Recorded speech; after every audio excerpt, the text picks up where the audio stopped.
Pour un motif, je dirais, personnel, parce que j'ai moi-même vécu la guerre d'Algérie et j'ai grandi dans un camp de regroupement. On ne le sait pas beaucoup, mais il y a plus de 2 millions de ruraux algériens qui étaient dans des petits villages, inaccessibles par voie carrossable et donc pour l'armée, et donc qui étaient des lieux de refuge pour les combattants du FLN. Donc l'état-major français a décidé très tôt de rassembler tous ces hameaux, tous les habitants de ces hameaux, dans des camps de réfugiés, qu'on appelait des camps de regroupement. Donc moi, je me suis retrouvé dans un camp de regroupement et j'ai passé toute mon enfance dans un camp de 5000 personnes entourées de barbelés, mais en même temps, on a pu bénéficier de l'école et de la médecine. C'est ça les ambiguïtés de cette guerre. L'arrachement, l'extirpation, l'exil et en même temps l'école et on met un orteil dans le XXe siècle. Le camp où j'ai grandi a été recouvert à l'indépendance par un barrage hydroélectrique. Donc c'est comme si le paysage où j'ai grandi était devenu une Atlantide. Et toute ma vie, j'ai cherché à retrouver des photos du paysage de mon enfance qui a totalement sombré et disparu. Et j'ai pensé à demander à des appelés, puisque les seuls Français avec qui on avait des contacts, c'était des appelés, métropolitains, soldats, appelés, qui ont pris des photos et qui pourraient éventuellement me les envoyer. Donc j'ai fait un article sur cette période de mon enfance dans la revue Géo en 91 et j'ai, à un moment donné dans l'article, lancé cet appel de façon plus ou moins directe. Grand bonheur, je reçois des courriers d'appelés qui m'envoient des photos et je reçois même un courrier de mon institutrice dont je n'avais plus aucune trace, je ne gardais que le nom.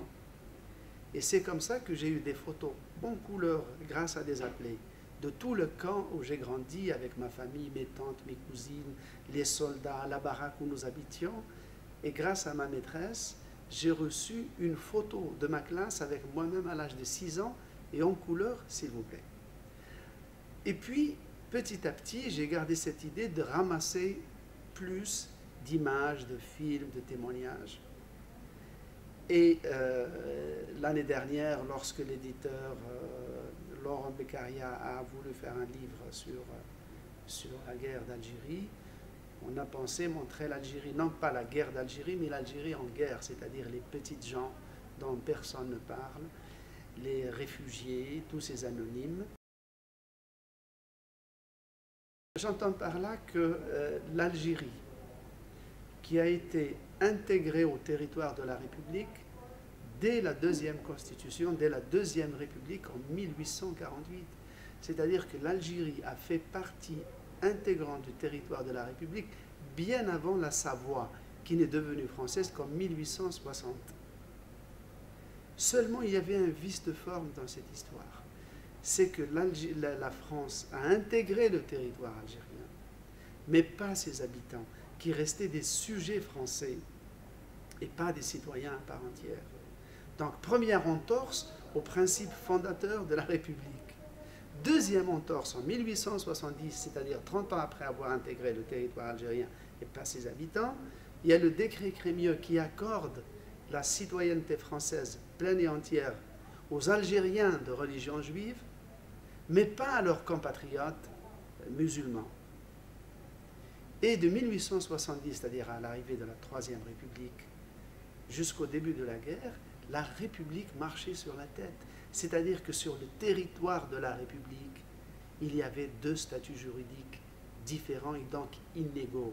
Il y avait 1 million de Français plein, au sens plein du terme, et il y avait 9 millions de sujets français à qui il fallait une autorisation pour venir dans la métropole, pour venir travailler en France, et qui n'étaient donc pas des citoyens à part entière. Voilà pourquoi, dans l'histoire du mouvement national, à un moment donné, les élites algériennes, après avoir vainement demandé l'assimilation, l'intégration au statut de citoyen plein et entier, sont arrivés au raisonnement suivant. Soit on devient des Français à 100%, soit on va devenir des Algériens à 100%. Mais on ne peut pas être des, comme on disait à l'époque officiellement, Français musulmans non naturalisés. C'était une de ces monstruosités juridiques que la République a tolérées pendant 130 ans. Il n'y a pas de relation plus dense, humainement, que celle qu'il y a entre l'Algérie et la France. Je vais vous les donner en quelques chiffres. Il y a plus d'Algériens mariés avec des conjoints français que d'Algériens mariés avec des conjoints de la totalité des pays arabes réunis. 1. Il y a plus d'Algériens dans l'agglomération marseillaise que d'Algériens dans toutes les capitales arabes réunies.